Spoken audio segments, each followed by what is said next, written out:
Na semana passada nós falamos sobre a oferta da viúva pobre, que são os primeiros 4 versículos do capítulo, e agora chegamos então no versículo 5 e versículo de número 6. Nós estamos dando início, começando entrar no tema que é a proposta de Jesus aqui, no tema escatológico, o Apocalipse de Lucas, que se encontra no capítulo de número 21, e que você vai ter nos evangelhos sinóticos, nos paralelos 24 de Mateus e 13 de Marcos. Mas nós ainda não vamos começar a falar sobre o fim dos tempos, a volta de Jesus, o fechamento dessa era, o arrebatamento da igreja, a grande tribulação, que são temas que vêm logo em seguida no capítulo de número 21. Mas eu quero antes disso fazer vamos dizer assim,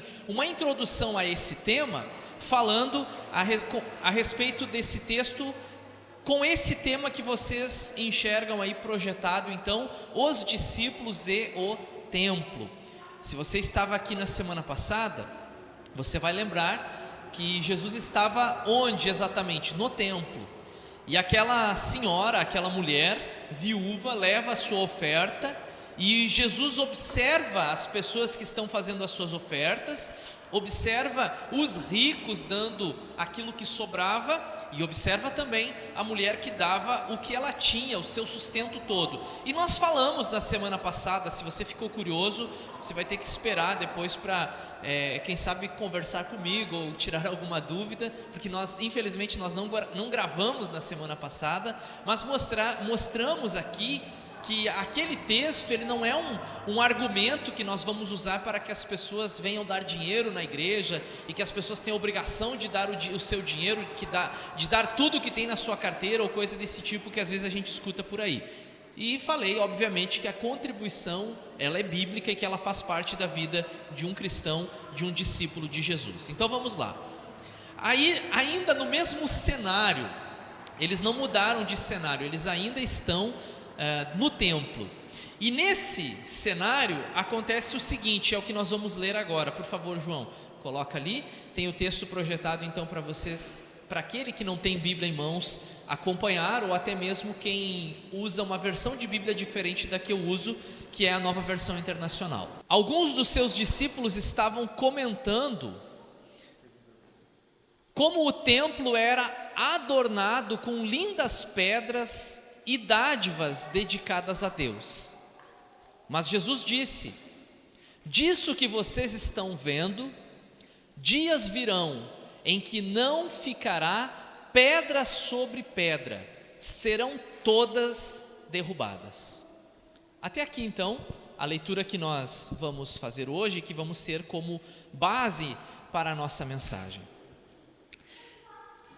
O que Jesus está começando a falar aqui é o início do seu sermão escatológico. Jesus está falando de algo que vai acontecer no futuro. E de antemão eu já informo vocês que muitas profecias, tanto as profecias do Antigo Testamento, quando os profetas, Daniel, Isaías e tantos outros profetizaram, até mesmo palavras de Jesus diretamente, ou até mesmo palavras dos apóstolos através das epístolas, que nós também consideramos como profecias que vão ainda se cumprir. Muitas delas têm uma dupla ou até mesmo tripla aplicação. O que isso significa? Que muitas coisas, por exemplo, que foram profetizadas no Antigo Testamento, se cumpriram lá no Antigo Testamento, e que tiveram também uma aplicação e cumprimento na pessoa de Jesus. Eu vou citar só um exemplo para não me estender muito aqui. Quando você pega em Isaías, que diz o seguinte, que vai nascer um menino, e esse menino vai se chamar Emanuel, por exemplo, tá? Ou a virgem conceberá e dará à luz. A palavra lá no Antigo Testamento também pode estar se referindo a uma jovem, a uma moça, tá? Que ainda não era casada e que obviamente depois vai casar e ter o filho. Então aquela criança, ela nasceu, ela existiu, E aquela criança, ela foi um sinal para aquela época, para mostrar que Deus estava falando com o povo e que a mensagem de Deus era verdadeira. Só que é uma mensagem, é uma profecia com um duplo sentido. Ela também apontava para Jesus, porque o nome do menino Emanuel tem um significado forte em si, que é Deus está conosco, ou Deus conosco. E isso se cumpre exatamente na pessoa de Jesus, quando ele se despede dos seus discípulos e diz: olha, eu estarei com vocês até a consumação dos séculos. Está nos mostrando o caráter de Jesus, a sua onipresença, de estar sempre conosco e sempre ao seu lado. E o nascimento de Jesus, o nascimento virginal, também é a prova do cumprimento dessa profecia. Então vocês vão ter profecias que se cumprem uma vez e que elas têm um duplo, e dizem alguns até um triplo sentido, uma tripla aplicação. Quando a gente entra no sermão escatológico de Jesus, vocês vão perceber, e aí precisa de muito cuidado para isso, vocês vão perceber que Jesus está falando de coisas que vão acontecer naquele período, ou seja, no ano de número 70, que é o ano da destruição de Jerusalém, invasão e destruição, e muitas das palavras de Jesus naquele contexto vão se aplicar na era da igreja, na era vindoura, que nós ainda não vivenciamos e que podemos vivenciar, presenciar a qualquer momento, e não afirmamos uma data, não é correto.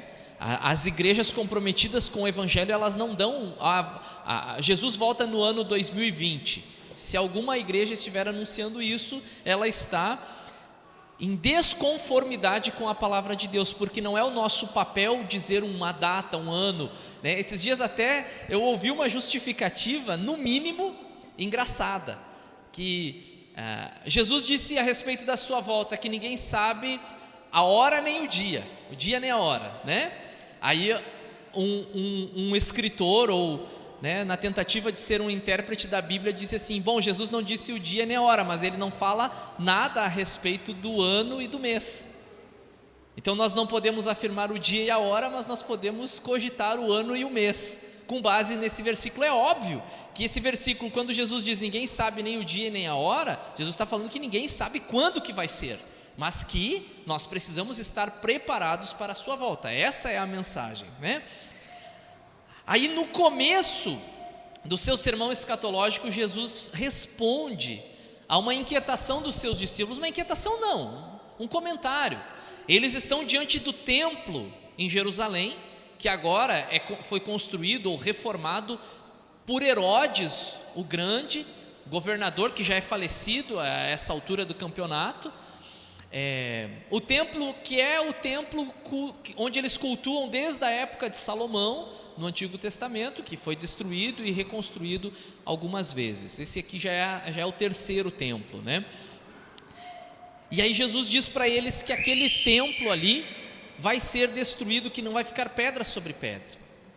E se você é curioso e quiser conferir isso na história, eu não estou dizendo para você ler na Bíblia, porque seria, eu dizer para vocês lerem na Bíblia, poxa, eu sou um pastor, é óbvio que eu vou querer que vocês leiam na Bíblia, mas para que vocês entendam que isso aconteceu, eu convido vocês a procurarem na história. E se vocês procurarem na história paralela à Bíblia, vocês vão encontrar a destruição de Jerusalém no ano 70. Então as palavras que Jesus proferiu mais ou menos lá pelo ano 30, elas se cumprem 40 anos depois, quando os romanos invadem Jerusalém e destroem a cidade, bem como destroem o templo. E foi um período de muita perseguição, foi um período muito difícil, e nós vamos falar um pouco mais sobre isso na semana que vem, né? Quais foram as profecias que se cumpriram para os judeus naquele ano, e quais ainda vão se cumprir nos nossos dias ou nos dias vindouros. Mas o foco da mensagem hoje aqui não é o fim dos tempos, não é a escatologia, não são os acontecimentos futuros. O foco da mensagem é a perspectiva dos discípulos de Jesus. Com o que eles estavam preocupados e para onde estava o olhar dos discípulos de Jesus? Vocês não têm a impressão de que os discípulos de Jesus parece que mudam de assunto repentinamente?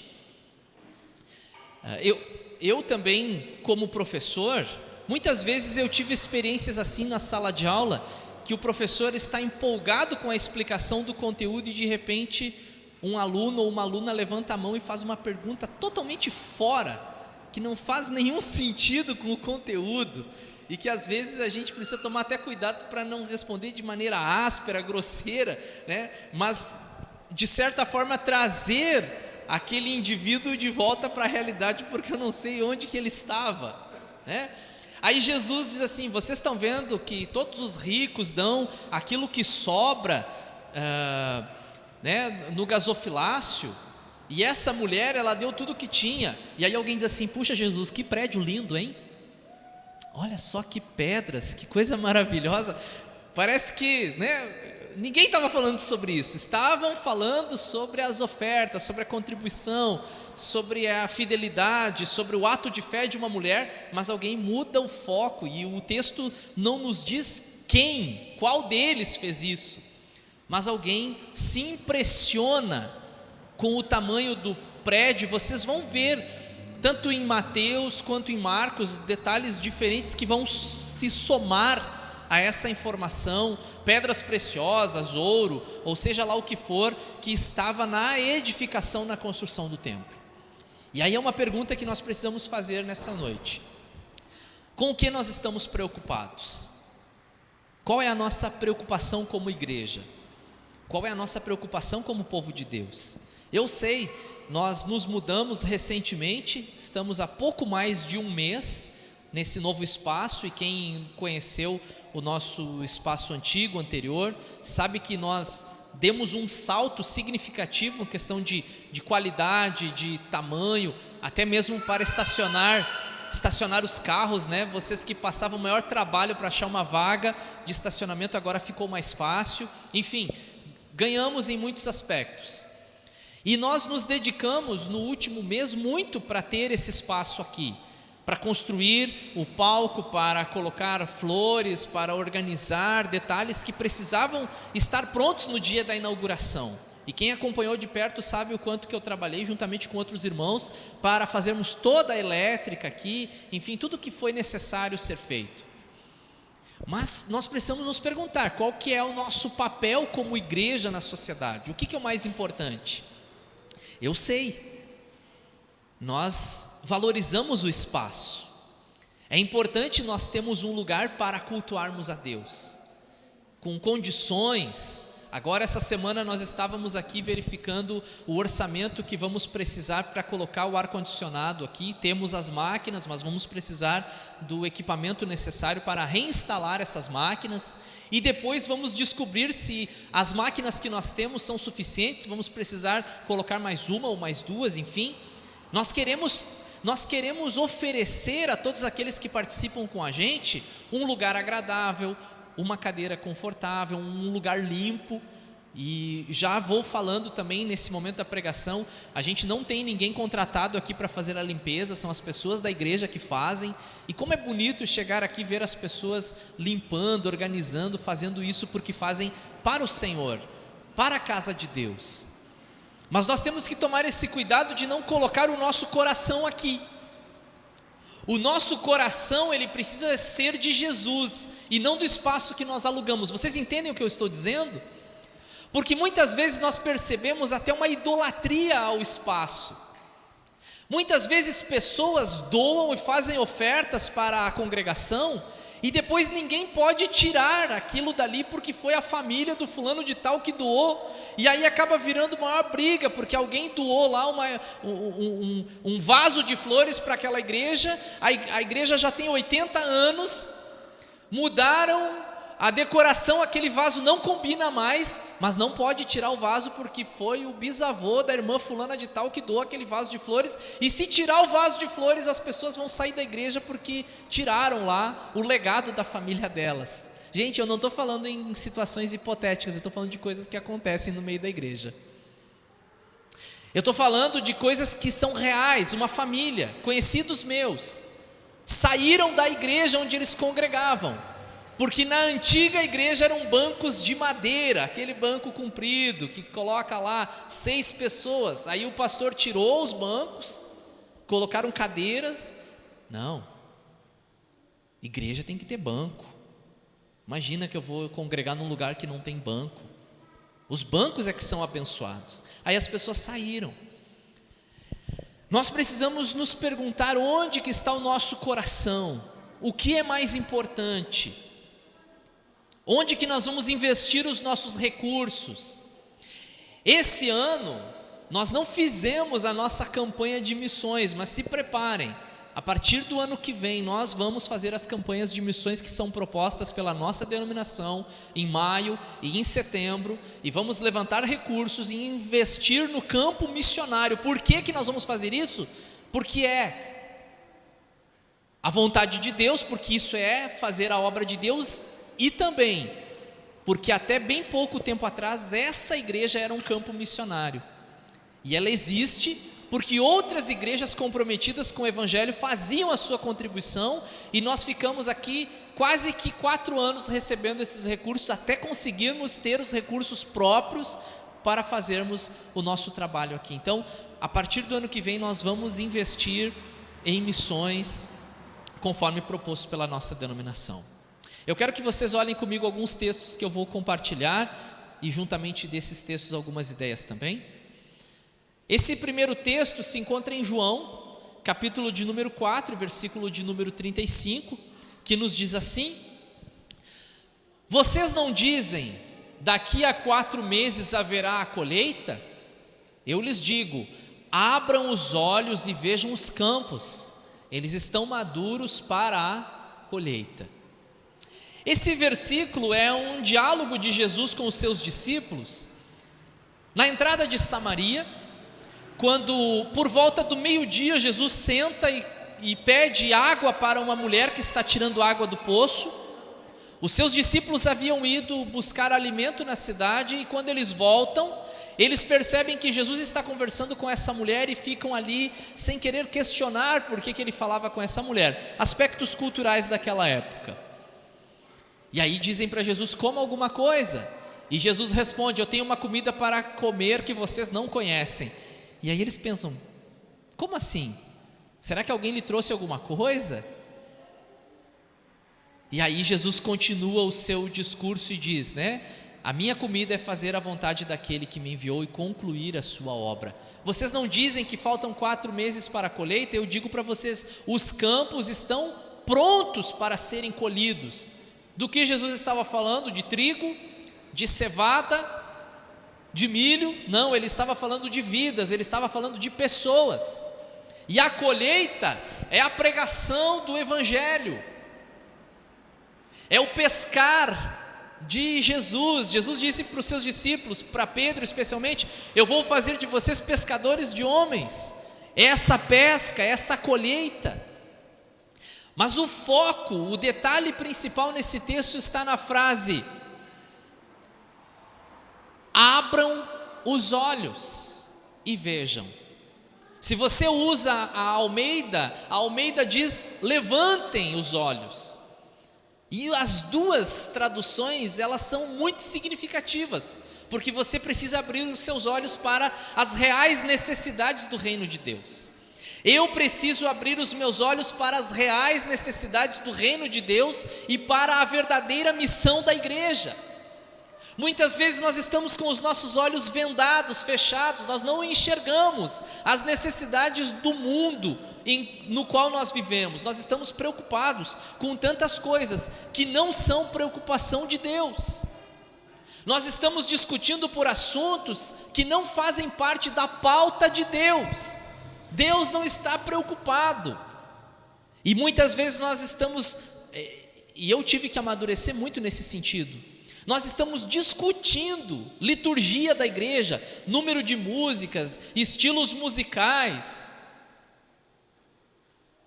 com que roupa que o pregador deve trazer a mensagem. Nós estamos discutindo coisas que a própria Bíblia não discute, mas nós estamos com os olhos fechados, vendados para aquilo que realmente deveria ser o alvo da nossa vida como discípulos de Jesus e como missionários nesse mundo.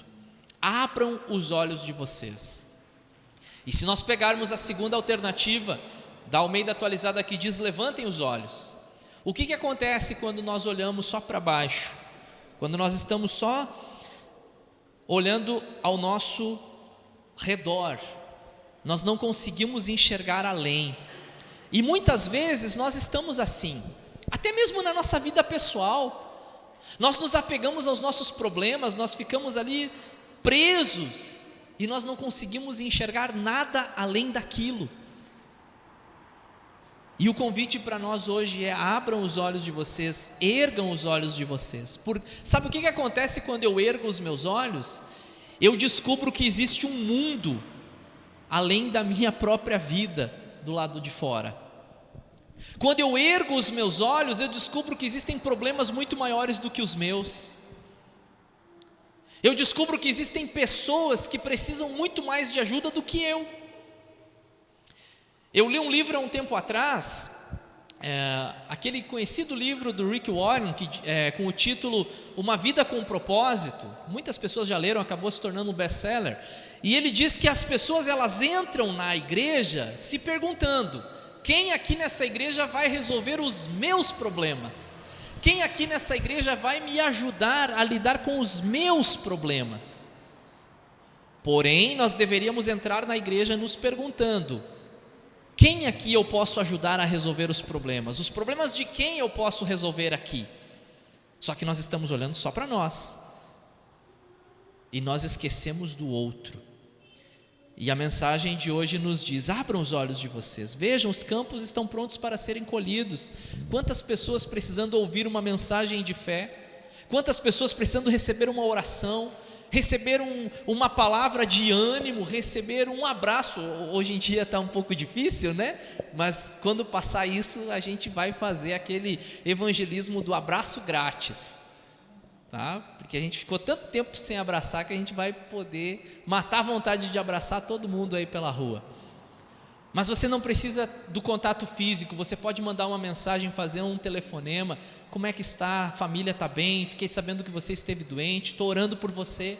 Gente, os nossos dias, eles são verdadeiros campos prontos para a colheita, e nós precisamos agir.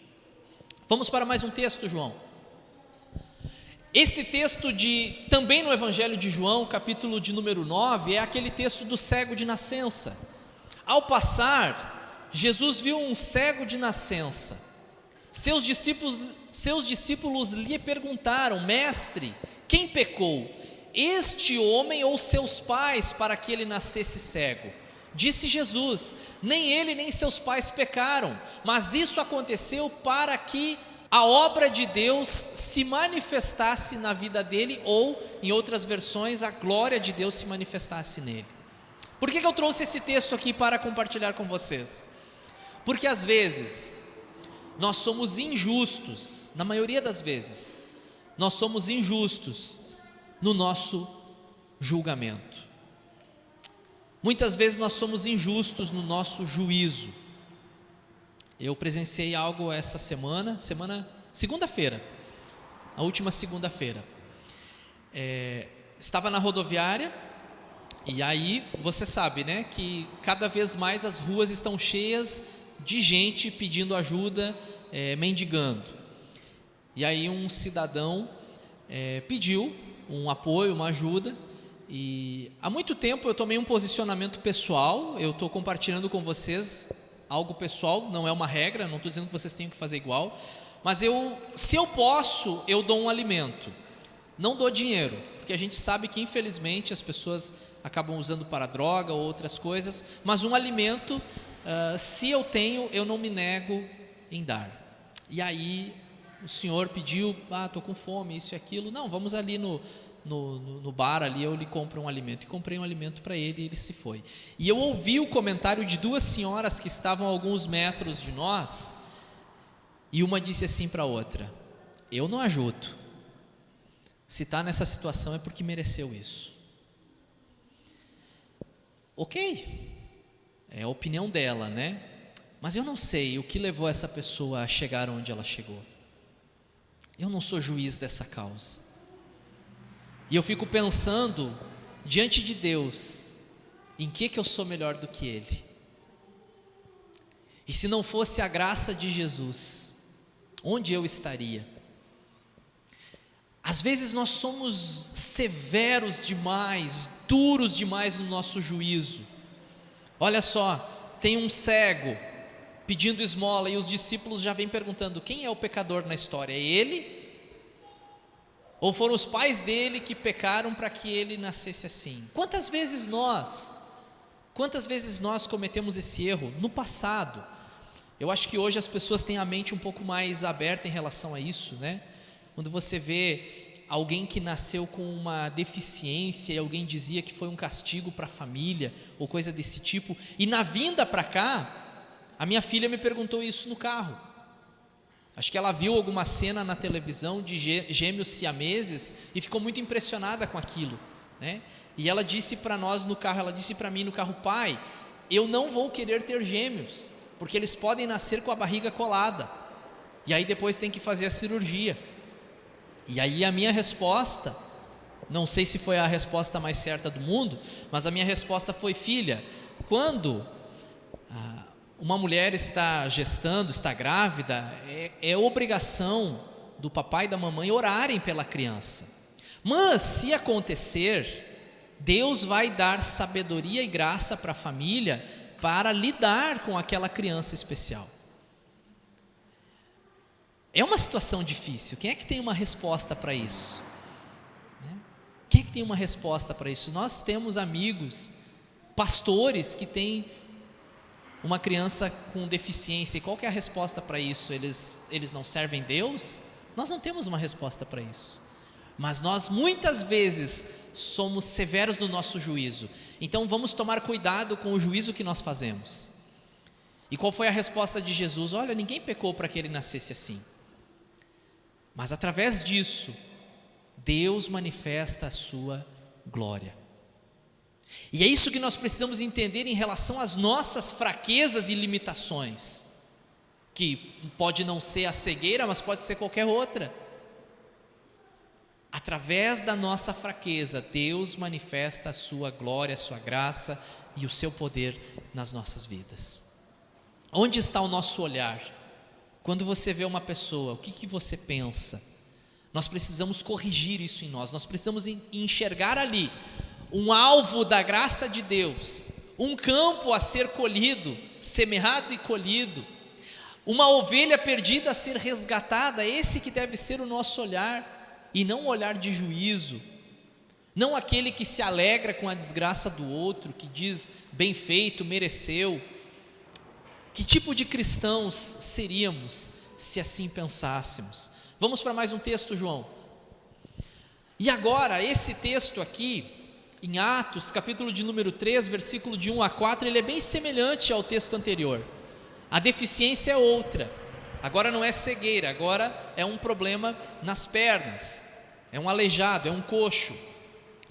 Jesus já morreu aqui, nesse texto. Jesus já havia morrido, crucificado, ressuscitou, foi aos céus e agora deixou os discípulos. Agora é com vocês. Eu vou dar uma força para vocês mandando o Espírito Santo, mas é com vocês. E aí Pedro e João vão em que lugar orar? Vocês lembram? Olha ali o que o texto diz: certo dia Pedro e João estavam subindo ao templo na hora da oração, às 3h da tarde. Estava sendo levado para a porta do templo chamada Formosa um aleijado de nascença, que ali era colocado todos os dias para pedir esmolas aos que entravam no templo. Aí eu pulei um pouquinho ali. Pedro e João olharam bem para ele, e então Pedro disse: olhe para nós. E a sequência você lembra, né? Não tenho nem ouro, nem prata, mas aquilo que eu tenho eu te dou. Em nome de Jesus Cristo Nazareno, levanta e anda. E esse homem se colocou em pé. O que eu quero dizer com esse texto aqui? Que é o mesmo templo. É o mesmo templo das pedras preciosas, daquela edificação que num primeiro momento chamou a atenção deles, capturou, roubou o foco deles. Jesus estava falando um assunto importante, eles estavam preocupados com o tamanho das pedras. Jesus estava dando uma lição, eles estavam olhando para um edifício, e Jesus estava mostrando para eles que aquele edifício não ficaria de pé. O foco, o centro da fé judaica era o templo, mas Jesus está dizendo: o templo não vai ficar de pé. E como que nós temos essa necessidade de apego a algo que seja visível, palpável? Você tem que ter um objeto, um púlpito, um amuleto, alguma coisa para você depositar a sua fé naquilo ali. E a fé cristã não é em algo, não é em um objeto, é na pessoa de Jesus. Eles não teriam mais o templo para depositar a sua fé no templo, mas eles precisavam crer naquele que era o Senhor adorado no templo. E parece que eles aprenderam a lição, porque agora eles entram no mesmo templo, estão indo para uma oração, e ali tem uma frase que diz, a penúltima linha: Pedro e João olharam bem para ele. Agora sim eles estão com o olhar naquilo que importa. É o templo que importa? É o tamanho da igreja que importa? É a cor da igreja que importa? É o grupo de música? É o banco? O que importa? As pessoas importam. As vidas que são preciosas para Jesus. Jesus não morreu por um prédio, Jesus não pagou um preço na cruz por um endereço, Jesus pagou um preço na cruz por pessoas. As pessoas é que são importantes no ministério de Jesus. Pedro e João olharam para ele. Eu convido vocês a olharem para aquelas pessoas que ninguém mais olha, para vocês abrirem os olhos, para vocês erguerem os olhos e enxergarem as necessidades que ninguém está enxergando. Ah, pastor, mas eu não tenho dinheiro para ajudar todo mundo. E eu nem estou falando de dinheiro, que muitas vezes o que as pessoas menos precisam é de dinheiro. Mas se você tem e pode compartilhar, amém, que Deus te abençoe. Atenção, respeito, uma palavra amiga, uma oração, coisas que você pode fazer, coisas que você deve fazer. E aí eu tenho uma frase ali para nós encerrarmos. Quando olhamos com o olhar de Jesus, focamos naquilo que realmente importa. Quando olhamos com o olhar de Jesus, focamos naquilo que realmente importa. Que nunca nos esqueçamos disso. Que a igreja cresça, que a igreja prospere, que Deus abençoe esse trabalho, mas que nunca nos esqueçamos disso. O que importa são as pessoas. E rapidinho, nós já vamos dar continuidade aqui, rapidinho, eu tive uma experiência muito positiva, muito gratificante quando nós começamos o trabalho. Eu acho que de todos os que estão hoje aqui, os únicos que vão lembrar desse episódio são o Michael e a Fran, que estavam com a gente no início do trabalho, quando nós estávamos com uma irmã recém-convertida, se preparando para o batismo, uma jovem senhora de 32 anos, nós estávamos preparando ela para o batismo, e de repente essa senhora foi internada para tirar uma pedra da vesícula, era algo simples, e ela não saiu mais, partiu para a eternidade. E eu fui surpreendido, porque eu fui visitar ela no hospital, e ela disse para mim: pastor, eu estou pronta para me entregar com Jesus, para me encontrar com Jesus. E aquilo foi um choque para mim. Puxa, acho que nem eu estava naquele momento. E aquela mulher recém-convertida diz que estava pronta para se encontrar com Jesus. E aí, ok, a irmã Fernanda partiu, fizemos o funeral dela, certo? E aí depois eu compartilhei isso com a convenção estadual. Puxa, a gente tinha batismo marcado agora, tínhamos uma pessoa para batizar, começo de trabalho é muito difícil, e nós tivemos que cancelar o batismo porque a pessoa que nós iríamos batizar faleceu. Mas ela faleceu com Jesus. Ela encontrou Jesus, ela se rendeu a Ele, e ela está com ele hoje. E eu lembro que o presidente da convenção naquela época, e o projeto São Leopoldo era um projeto caro.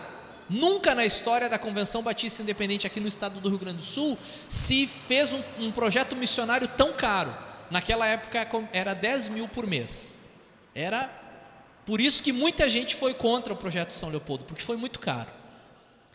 E o presidente da convenção colocou a mão no meu ombro e disse assim: pastor Igor, se nós tivéssemos que fechar a igreja em São Leopoldo hoje e não der certo o trabalho lá, nós podemos ter certeza que a missão foi cumprida, porque essa senhora conheceu Jesus através da igreja. O que é isso, irmãos? É foco na coisa certa. E a coisa certa, aos olhos de Deus, são as pessoas. Você que me escuta, você que participa com a gente hoje aqui, você é o alvo do amor de Deus. Você é o alvo do sacrifício de Jesus na cruz. Jesus morreu na cruz por você. Não foi pela instituição, não foi pelos prédios, não foi pela denominação batista, assembleia, presbiteriana, qualquer outra. Foi por pessoas, foi por vidas. E Ele conhece a cada um de vocês, Ele conhece a cada um de nós. Se você puder, feche os seus olhos para nós fazermos uma oração. Nos ensina a amar, Senhor, como o Senhor amou. Nos ensina a perdoar, como o Senhor na cruz perdoou. Nos ensina voluntariamente nos entregarmos todos os dias, como o Senhor se entregou. Nós precisamos nos tornar parecidos contigo em tudo. E uma das áreas da nossa vida que precisa mudar é o nosso olhar, é o nosso foco. Com o que nós estamos nos preocupando?